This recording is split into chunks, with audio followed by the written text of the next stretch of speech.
Voilà, merci.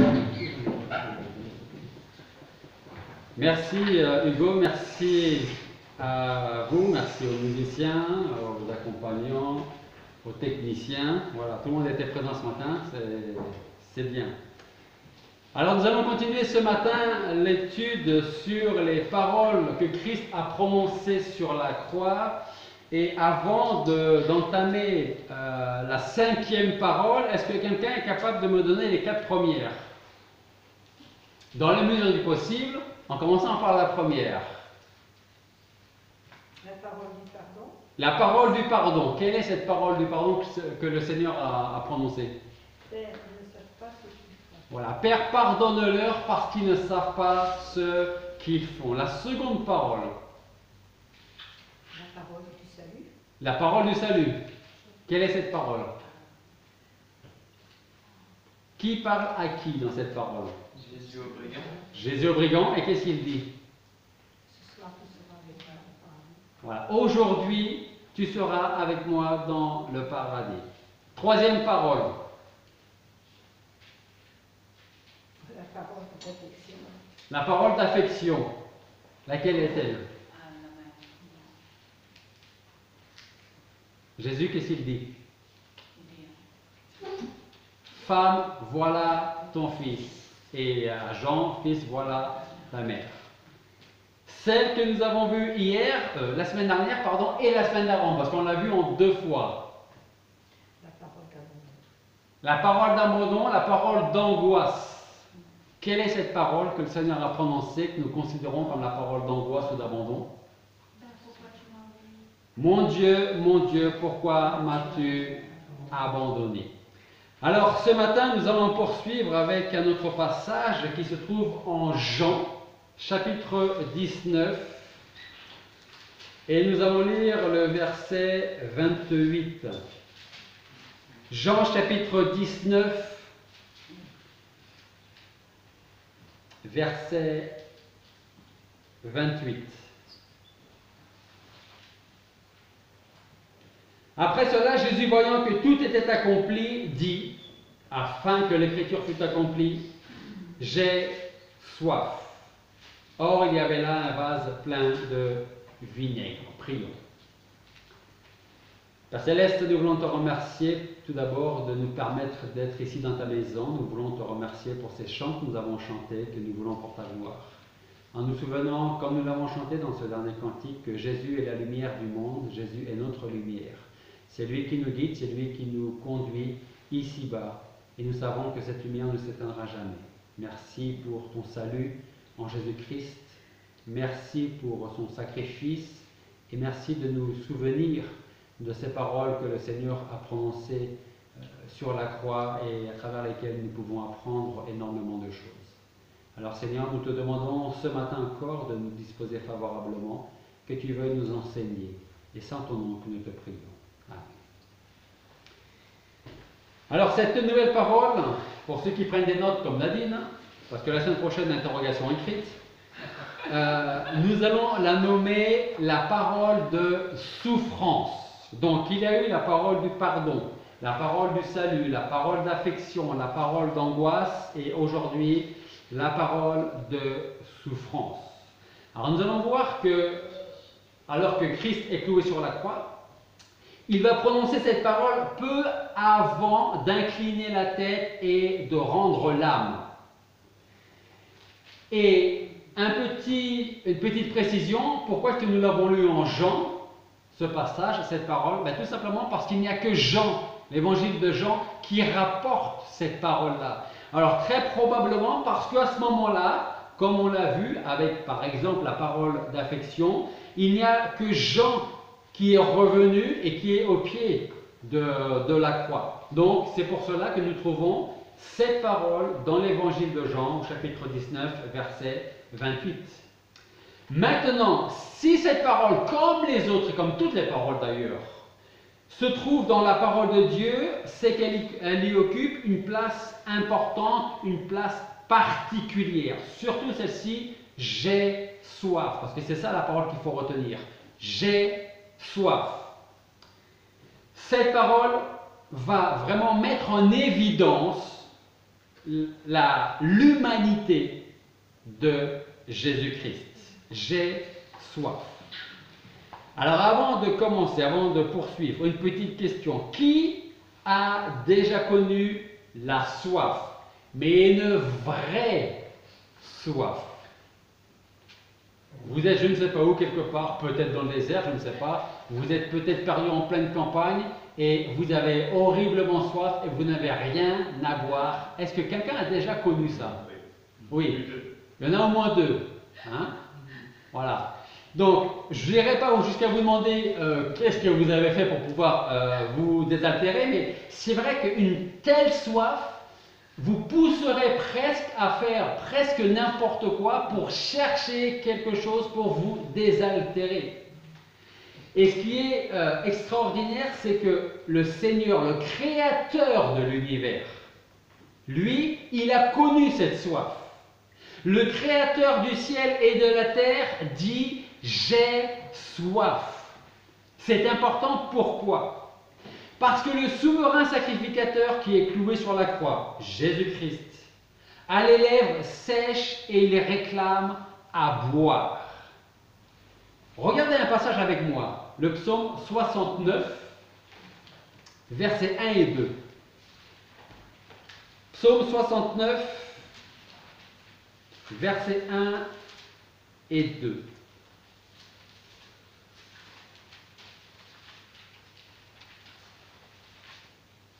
Dans ce passage, vous allez voir que dans ces deux versets, c'est une prophétie, ce sont des paroles que le Seigneur allait prononcer, donc c'est-à-dire à peu près 1000 ans plus tard.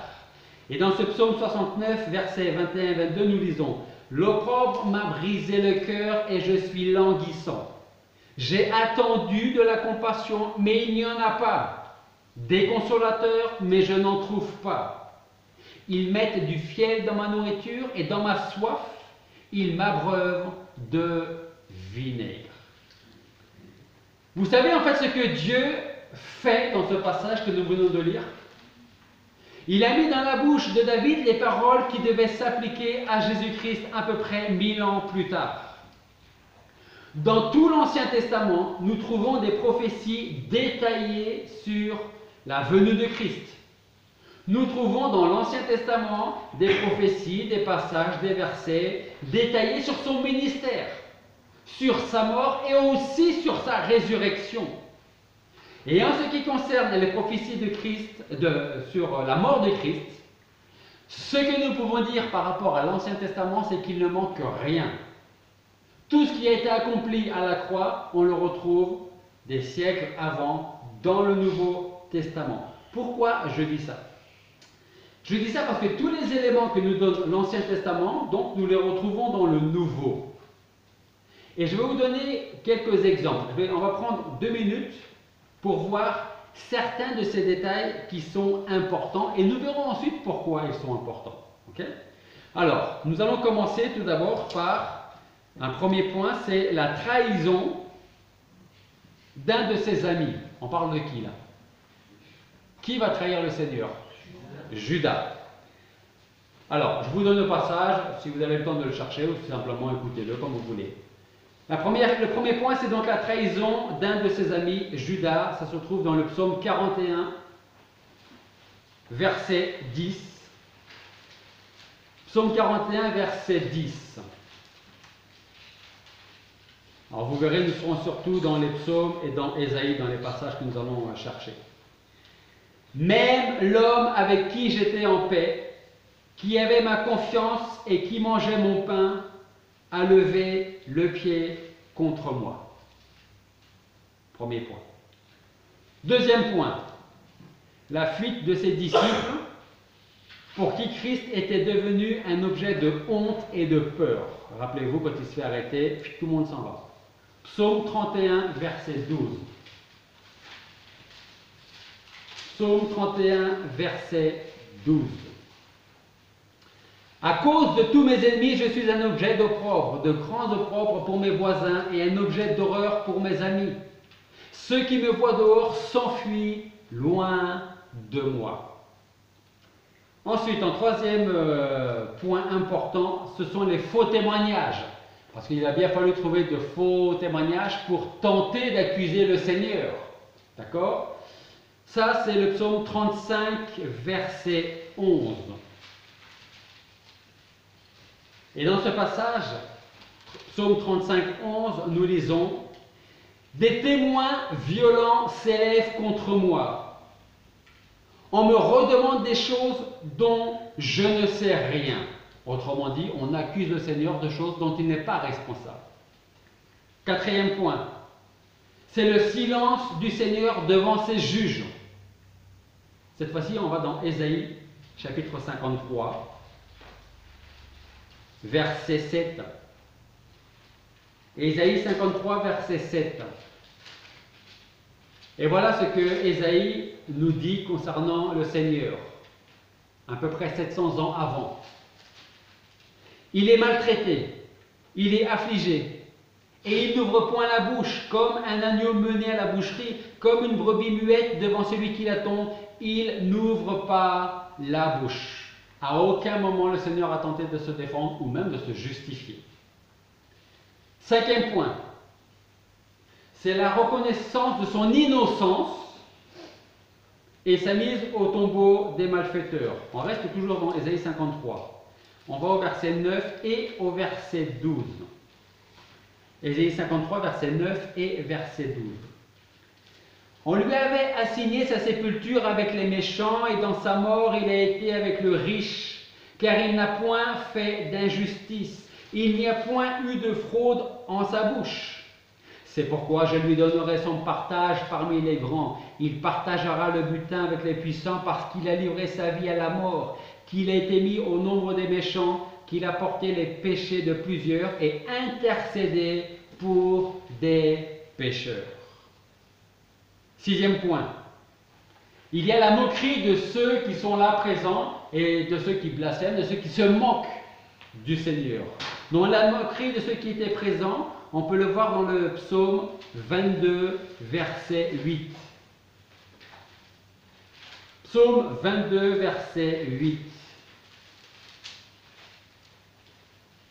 Et que lisons-nous dans ce passage? Nous lisons: tous ceux qui me voient se raillent de moi, ils ouvrent la bouche, ils secouent la tête. Toujours dans le psaume 22 au verset 9, nous avons le point suivant: les railleries, les moqueries au sujet de sa confiance en Dieu. Psaume 22, verset 9. Il se repose sur l'Éternel, disent-ils. Eh bien, qu'il le délivre, qu'il le sauve, puisque lui, Jésus, a mis son affection en Dieu. Psaume toujours verset 17, psaume 22, verset 17, c'est le partage des vêtements du Seigneur. Il partage entre eux mes vêtements, il tire ma robe au sort. En suivant, alors on va remonter un petit peu en arrière, toujours chapitre 22, cette fois-ci, je me suis un peu trompé dans mes notes, c'est le verset 2, donc on remonte un peu au chapitre 22 toujours. C'est son abandon par Dieu, son Père. Psaume 22, 2, nous lisons: mon Dieu, pourquoi m'as-tu abandonné? T'éloignant de ma délivrance et des paroles de mon gémissement. L'autre point, c'est sa prière en faveur de ses ennemis.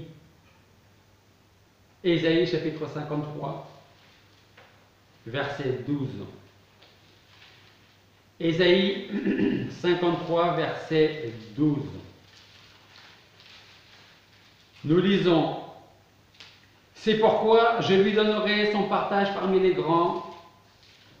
Il partagera le butin avec les puissants, parce qu'il a livré sa vie à la mort, qu'il a été mis au nombre des méchants, qu'il a porté le péché de plusieurs et intercédé pour les pécheurs.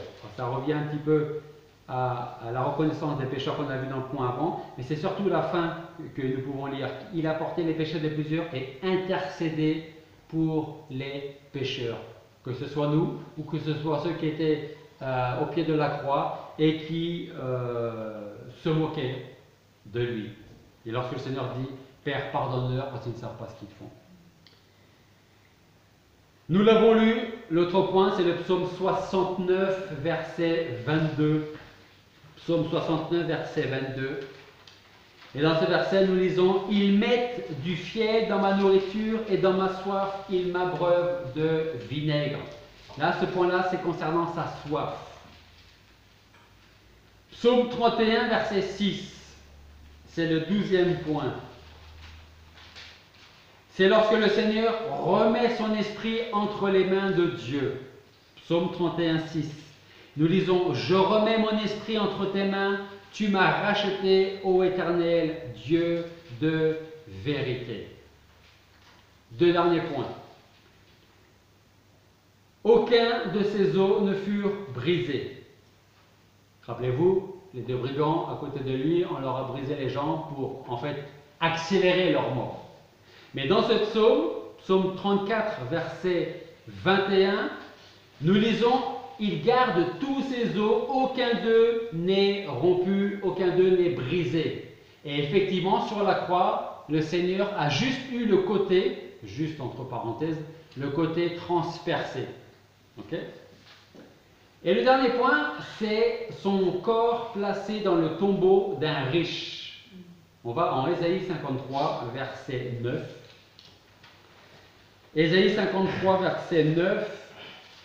Et dans ce passage, nous lisons « Or, on avait ordonné son sépulcre avec les méchants, mais il a été avec le riche en sa mort, car il n'avait point fait d'outrage, il ne s'est point trouvé de fraude dans sa bouche. » Alors peut-être vous allez me demander pour quelle raison je vous donne ces 14 points, ces 14 éléments qui sont importants.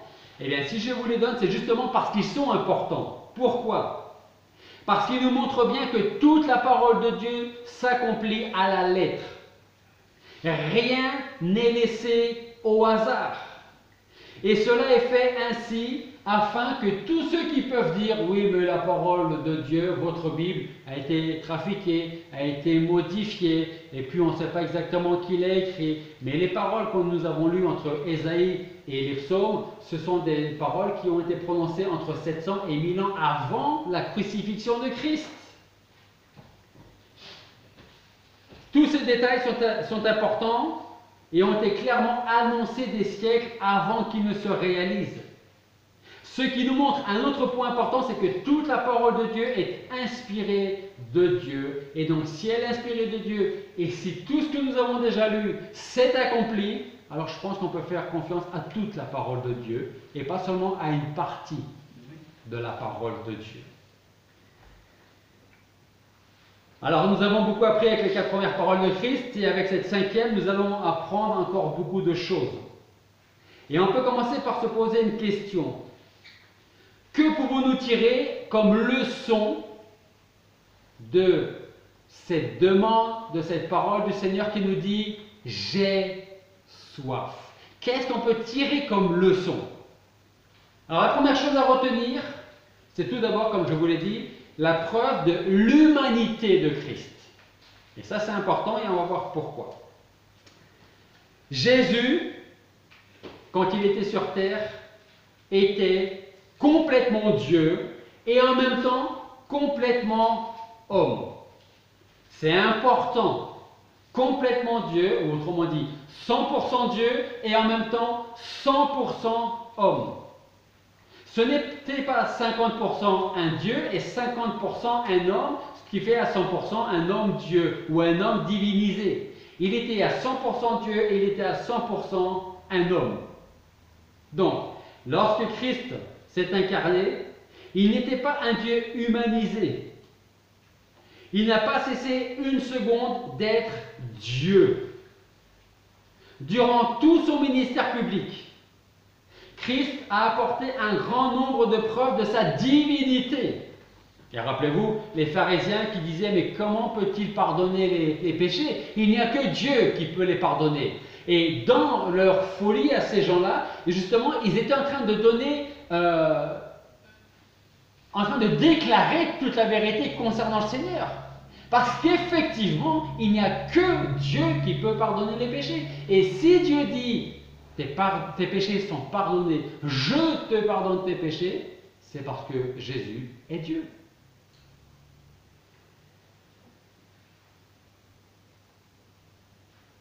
Durant donc tout son ministère, Christ a apporté un grand nombre de preuves de sa divinité. Il parlait avec la sagesse de Dieu. Il agissait conformément à la sainteté de Dieu. Il a fait preuve d'une puissance divine qu'aucun être humain n'aurait pu avoir.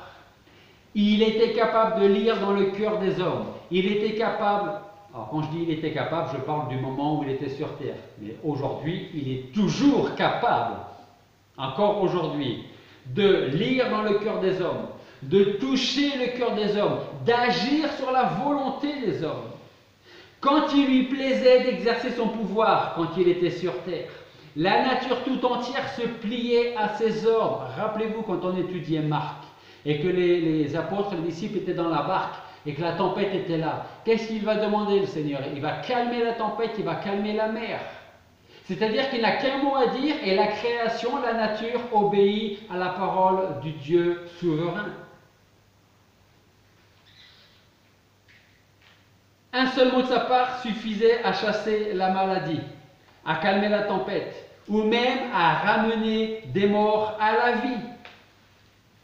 Ce que nous pouvons ajouter à cela, c'est que Dieu était donc tellement Dieu qu'il pouvait dire « Celui qui m'a vu a vu le Père ». Vous voyez, ça en fait de l'effet.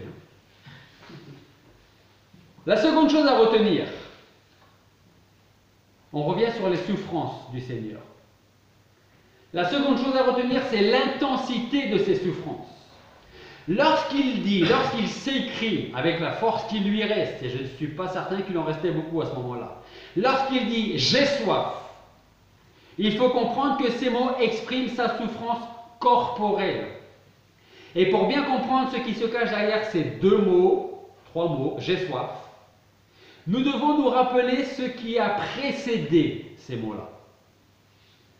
Après avoir institué la Sainte Seine, Christ se rend dans le jardin de Gethsémani. Et là, pendant 1 heure, il va connaître la plus terrible des agonies. La parole de Dieu nous dit que son âme est triste à mourir. Et lorsqu'il regarde vers la croix, il commence à transpirer des gouttes de sang, la parole de Dieu nous dit. Puis arrive le moment où le traître Judas arrive à la tête d'un cortège d'hommes venus pour arrêter le Seigneur. Et c'est ça qui va mettre un terme à son combat du Seigneur dans le jardin.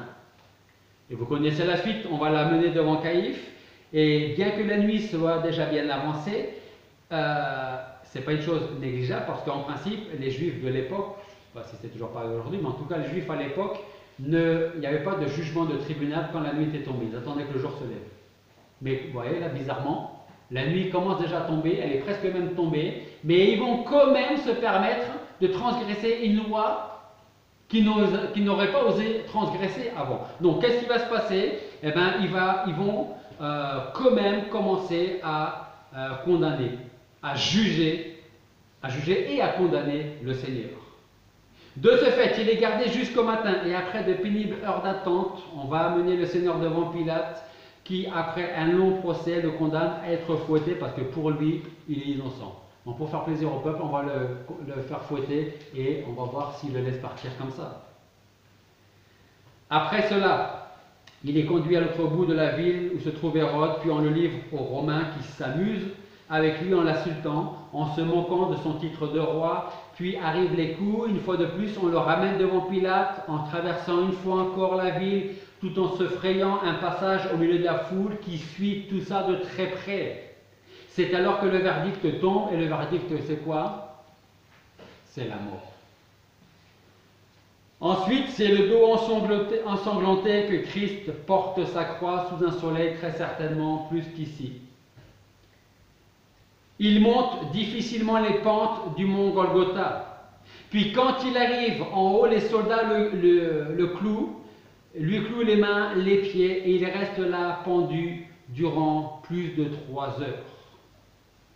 Durant tout ce temps, il n'est pas sorti une seule plainte de sa bouche. Il n'implore pas la pitié et supporte la souffrance dans un silence qu'aucun de nous, je pense, n'aurait pu avoir. Mais là arrive la fin. Son corps est brisé par la souffrance, mon Seigneur souffre, Il a les lèvres desséchées et il dit « J'ai soif ». Mais cette soif n'est pas ordinaire. Parce que derrière elle, derrière cette soif, derrière ces paroles, se cache quelque chose de bien plus grand, de bien plus profond que la souffrance physique.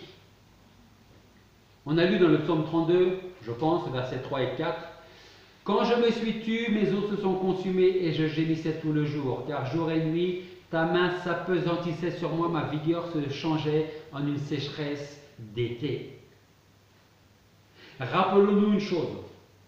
Christ vient de sortir de 3 heures d'angoisse où son Père, notre Dieu, n'osait même plus le regarder à cause de nos péchés. Il s'était détourné de son Fils. Et pour bien comprendre la force de cette 5e parole de Christ, nous avons besoin de revoir le contexte en Jean, notre passage, chapitre 19, verset 28, qui nous dit « Après cela, Jésus, sachant que toute chose était déjà accomplie, dit « Afin que l'écriture fût accomplie, j'ai soif. » Ça, c'est notre passage. Je vais vous relire, ne le cherchez pas, je vais vous relire le psaume 69, verset 22 que nous avons lu. Parce qu'il fait référence à ce psaume. Ils m'ont au contraire donné du fiel dans mon repas et dans ma soif, ils m'ont abreuvé de vinaigre. Si vous avez vraiment soif, je pense que vous boirez tout sauf peut-être du vinaigre. En fait, cette parole n'est pas encore accomplie. Par contre, les prophéties qui précèdent la soif de Christ ont toutes trouvé leur accomplissement. C'est quoi ces autres passages? Eh bien, dans notre passage, au verset 3, le Sauveur s'enfonce petit à petit dans ce qu'on pourrait désigner comme la boue. Au verset 5, il est haï sans cause. Au verset 8, il a porté l'opprobre. Au verset 9, il devient un étranger pour ses frères.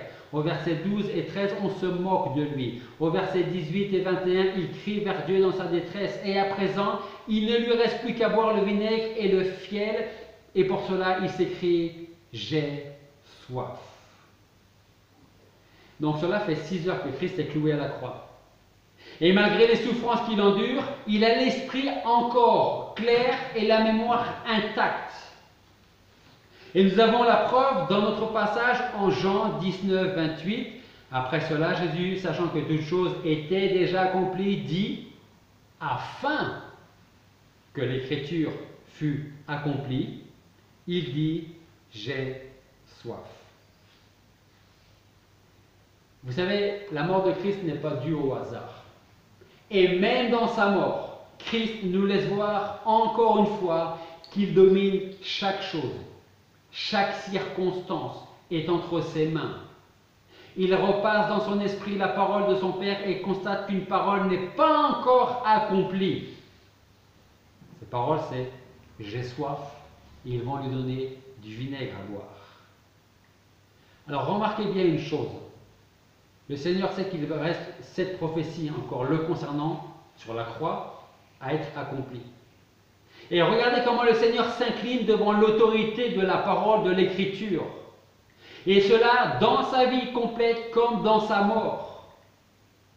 Alors prenons pour nous la leçon qu'il nous laisse. Qu'en est-il de nous? Est-ce que la parole de Dieu est pour nous une autorité? Est-ce que la parole de Dieu est pour nous quelque chose qui nous aide à vivre chaque jour? Est-ce qu'on se base sur la parole de Dieu pour prendre des décisions, pour avoir la sagesse de Dieu? Est-ce que ce livre est toute notre vie, notre guide, notre lumière? Est-ce que nous y trouvons la volonté de Dieu pour notre vie? Et si oui, est-ce que nous la mettons en pratique comme il faut? Est-ce que, comme David, nous pouvons dire « Je choisis la voie de la vérité, je place tes lois sous mes yeux, je m'attache à tes préceptes, je réfléchis à mes voies et je dirige mes pas vers tes commandements. » Ça, c'est un bon texte pour commencer la journée. À présent, je voudrais revenir sur la personne de Christ et vous faire remarquer quelque chose encore de très important.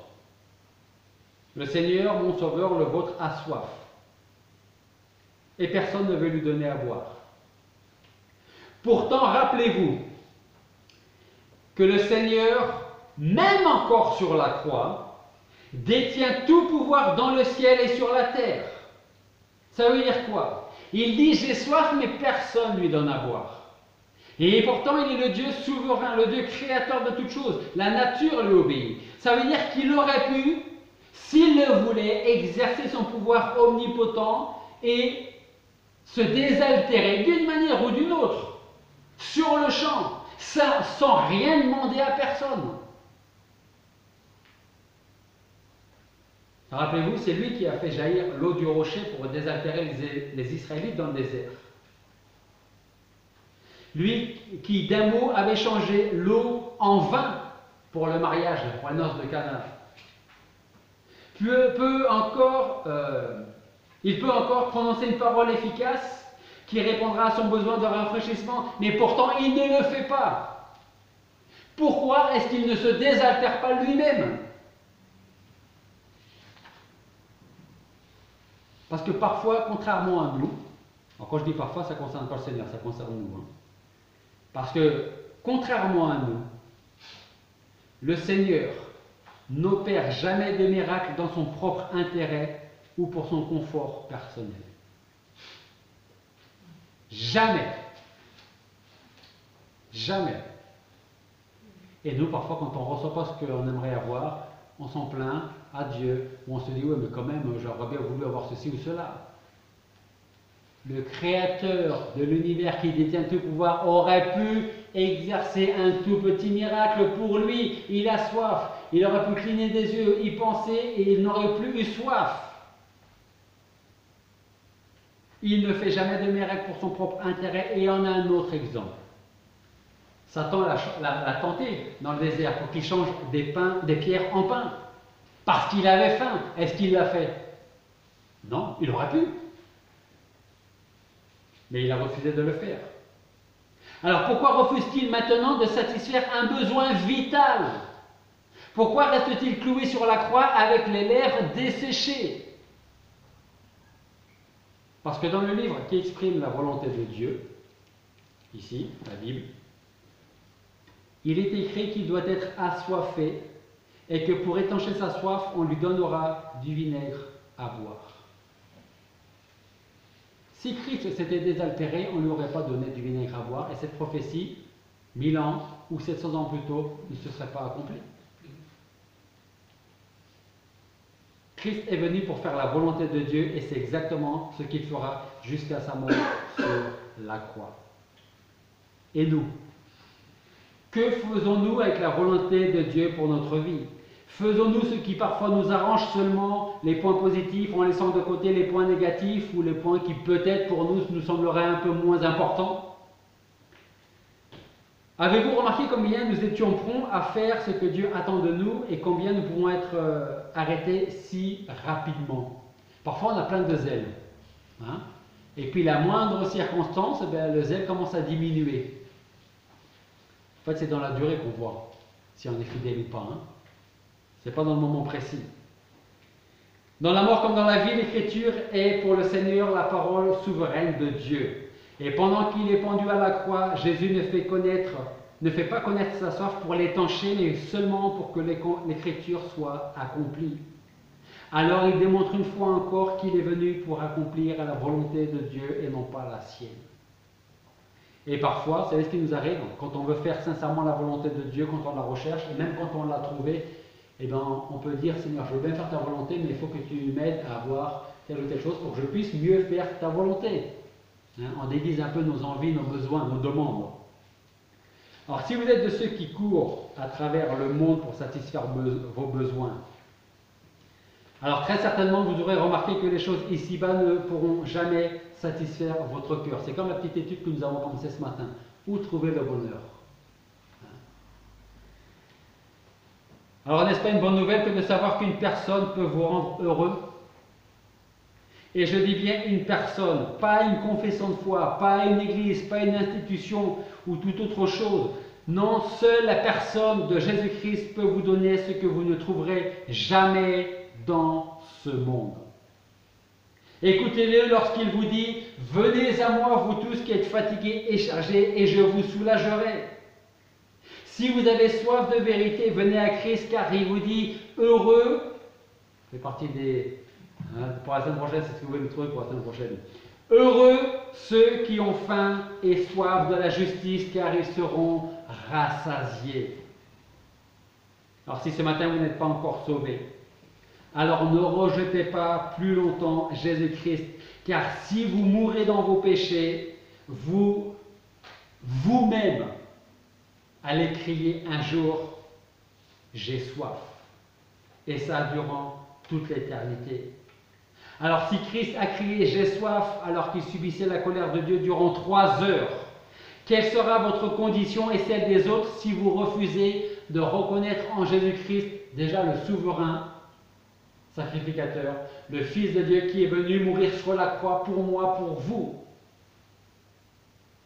même après des millions d'années. Il en restera toujours autant à vivre, et en enfer, vous connaîtrez une soif éternelle sans jamais aucun soulagement. Et pour terminer, je voudrais vous lire un passage. Il y a juste un verset. Vous pouvez chercher avec moi si vous voulez un passage en Luc chapitre 16, verset 24. Luc chapitre 16, verset 24. Ce sont les paroles de l'homme riche que nous avons dans ce verset. Et dans ce verset, nous lisons « Père Abraham, aie pitié de moi et envoie Lazare, qui était pauvre, afin qu'il trempe dans l'eau le bout de son doigt pour me rafraîchir la langue, car je suis extrêmement tourmenté dans cette flamme. » Ce n'est pas pendant 3 heures, ce n'est pas pendant une journée, c'est pour l'éternité, cette soif. Alors pour conclure, souvenez-vous de ce que Christ a subi pour que nous puissions, nous, connaître le bonheur éternel si nous venons à lui. Aujourd'hui, il est assis à la droite du Père. Et un jour, il reviendra chercher ceux qui lui appartiennent. Ma question ce matin, c'est, ferez-vous partie de ceux qui lui appartiennent quand il reviendra? Prions. Père Céleste, nous voulons te remercier parce qu'à travers l'étude de ta parole, l'étude que le Seigneur, les paroles que le Seigneur a prononcées sur la croix alors qu'il souffrait et qu'il mourait pour nous, nous voulons te remercier parce qu'à travers ces paroles, nous pouvons peut-être dans un certain degré comprendre sa souffrance, même si je ne suis pas certain de saisir cette souffrance qu'il a connue. Seigneur, en tout cas, c'est pour nous, c'est pour moi qu'il l'a connu. Et je voudrais te dire merci et te rendre toute la gloire pour ce salut que tu me donnes en Jésus-Christ, ton Fils, le bien-aimé. Je veux te prier pour tous ceux qui ne te connaissent pas, qui ne connaissent pas le Seigneur Jésus-Christ comme leur Seigneur et Sauveur. Que tu parles dans leur cœur, que tu transformes leur vie et leur cœur, afin qu'ils puissent se tourner vers toi. Sois avec chacun d'entre nous dans notre vie, notre témoignage, et aide-nous à toujours regarder vers les cieux, vers le ciel. Parce que c'est là que tu es, et c'est de là que tu vas revenir. Bénis chaque personne ici présente, et garde-nous pendant cette semaine. Et c'est en ton nom que nous te prions. Amen.